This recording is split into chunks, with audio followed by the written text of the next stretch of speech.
Good afternoon, and I'm joined here today by our Chief of Detectives and the Police Commissioner and Chief of Department because we have a strong person of interest in the shooting that shook our city last week. CEO Brian Thompson of UnitedHealthcare was the victim of a senseless act of violence. Our officers have been working around the clock. Many of them did not go home to pursue this individual. It was crucial that we were able to remove him off the streets of America, and we were going to seek him out no matter where he was at the time. And so this is a strong person of interest. The police commissioner and chief of detectives will go over where we are right now in the investigation. He matches the description of the identification we've been looking for. He's also in possession of several items that we believe will connect him to this incident. How did we do it? Good old-fashioned police work. The chief of detectives and the police commissioner made the decision to release as much of a photo that we had at the time. We sent it across the country, and someone, a McDonald's employee, did something we ask every American to do. If you see something, say something, but most importantly, do something. And they did. And because of that, we believe we have a strong person of interest to deal with this case. I want to now turn it over to the Police Commissioner of the City of New York, Commissioner Tisch.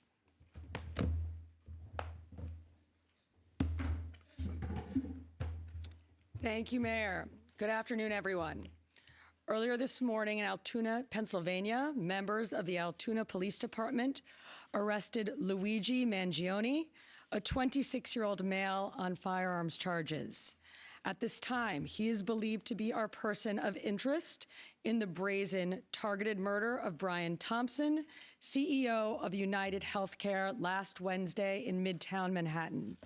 The suspect was in a McDonald's and was recognized by an employee who then called local police. Responding officers questioned the suspect, who was acting suspiciously and was carrying multiple fraudulent IDs as well as a U.S. passport. Upon further investigation, officers recovered a firearm on his person as well as a suppressor, both consistent with the weapon used in the murder. They also recovered clothing, including a mask consistent with those worn by our wanted individual. Also recovered was a fraudulent New Jersey ID, matching the ID our suspect used to check into his New York City hostel before the shooting incident. Additionally, officers recovered a handwritten document that speaks to both his motivation and mindset. NYPD detectives are en route to Pennsylvania as we seek to interview the subject further. This apprehension is thanks to the tireless work of the greatest detectives in the world, and of course, the strong relationships we have with our local law enforcement partners. On every level, local, state, and federal, we all serve the same public safety mission. And this case, which captured the attention of an entire nation, is another example of how connected we are and how important it is to work together, share information, and pursue every lead. For just over 5 days, our NYPD investigators combed through thousands of hours of video, followed up on hundreds of tips, and processed every bit of forensic evidence, DNA, fingerprints, IP addresses, and so much more to tighten the net. We deployed drones, canine units, and scuba divers. We leveraged the domain awareness system, Argus cameras, and conducted aviation canvasses. And our detectives also went door to door, interviewing potential witnesses and doing the good old-fashioned police work that our investigators are famous for. This combination of old school detective work and new age technology is what led to this result today. And we must also acknowledge the instrumental role the media and the public played in this case. The images that we shared with the public were spread far and wide, and the tips we received led to the recovery of crucial evidence. We should never underestimate the power of the public to be our eyes and our ears in these investigations. This is the third time in 3 weeks that a member of the public has seen something and said something and done something that led to a high-profile arrest. The triple stabbing homicide in Manhattan, the gunpoint robberies in Queens during which an NYPD officer was shot, and now this. Now, the case will continue through the criminal justice process, and while we are proud of today's accomplishment, we must, of course, remember that a family is in mourning. I want to again extend my sympathies to Brian's family, his co-workers, and all who knew him. Finally, I want to thank the women and men of the NYPD, especially our Detective Bureau personnel, with a strong assist from our intelligence analysts. We also thank the SAC of the FBI's Criminal Investigative Division, Leslie Rodriguez-Bekshies. And I want to commend the staff of the Manhattan DA's office, and especially DA Alvin Bragg. He has been working with us 24/7 on this case, and I am incredibly grateful for his partnership. I'll now pass it along to our great Chief of Detectives, Joe Kenny, who will provide additional information. Chief. Thank you, Commissioner. Good afternoon. As the Commissioner stated earlier, a male was taken into custody today in Altoona, Pennsylvania this morning. He has been identified as Luigi Nicholas Mangione. He's a male, 26 years old. He was born and raised in Maryland. We know he has ties to San Francisco, California, and his last known address was Honolulu, Hawaii.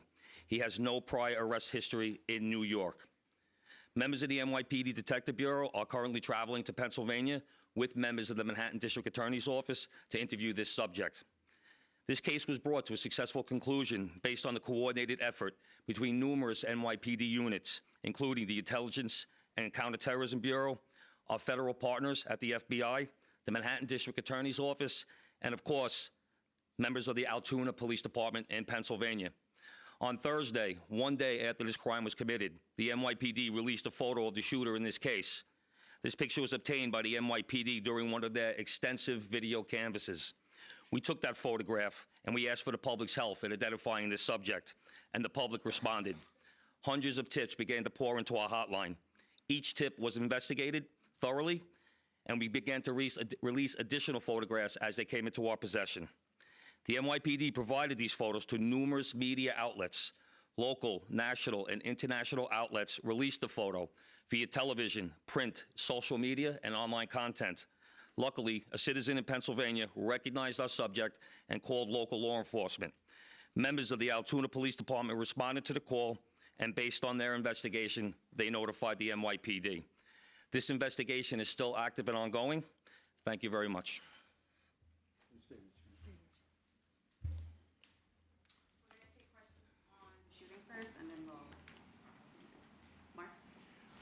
I had a couple of questions about the document that he was found in possession with.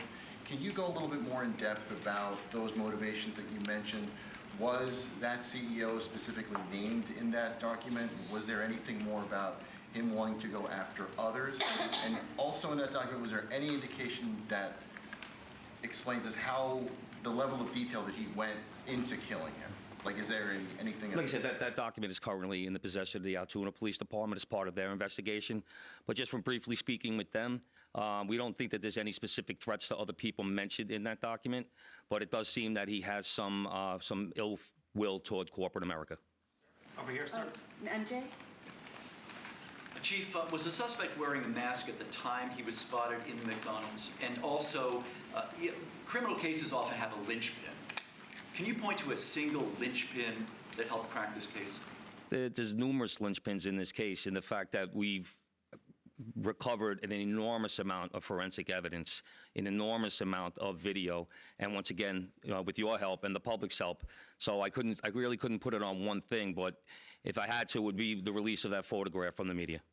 You said he had a passport on him. Do you believe he was trying to flee the country? And also, are you still looking for any evidence in Central Park in regards to the bike?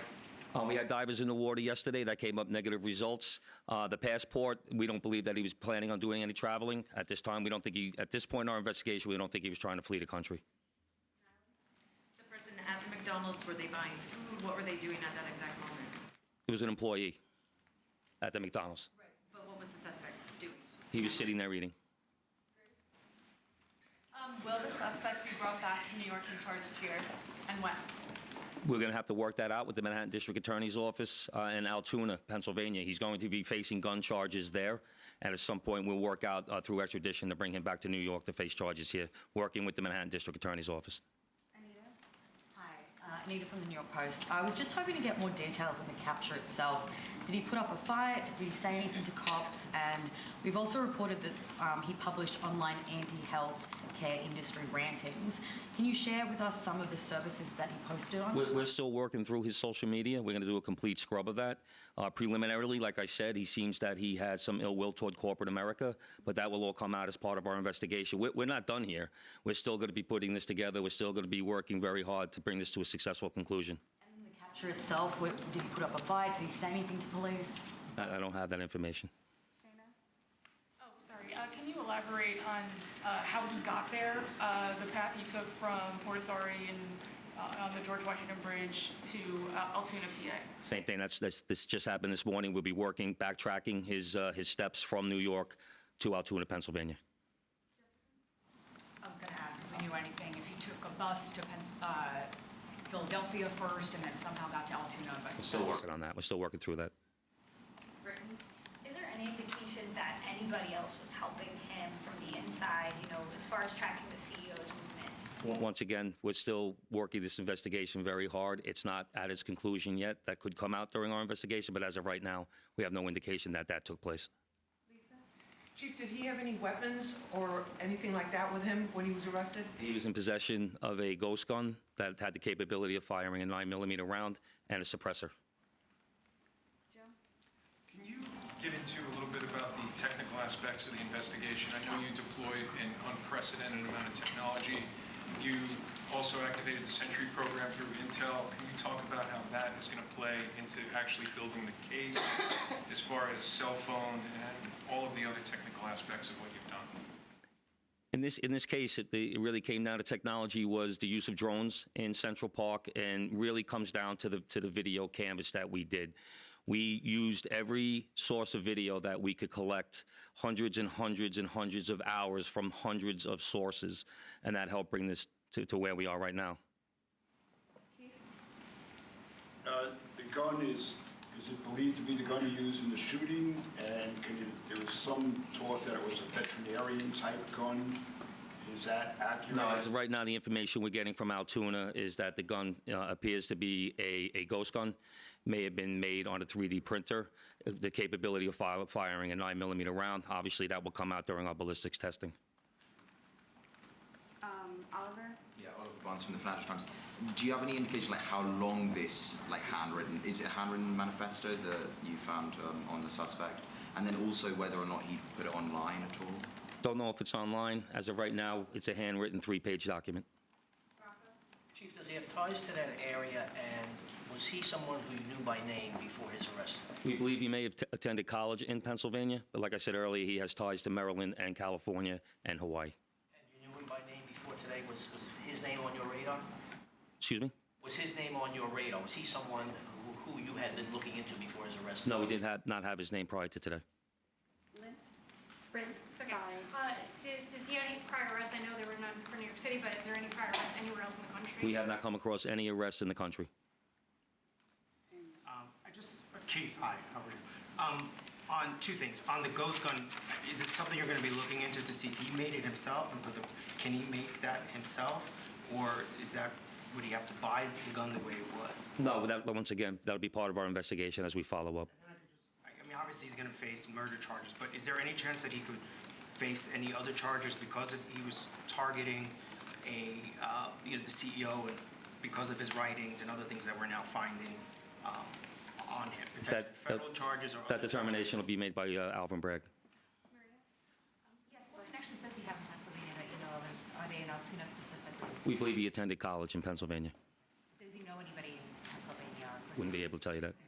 All right, we're going to take one more question on the shooting, Marla, and then we're going to go. What you talk about the manifesto having said things against corporations, but specifically UnitedHealthcare, and do you believe that Mangione acted alone?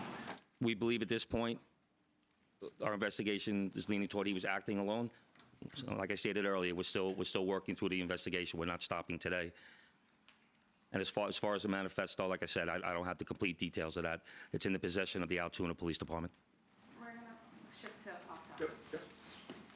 Good job, Chief. Commissioner?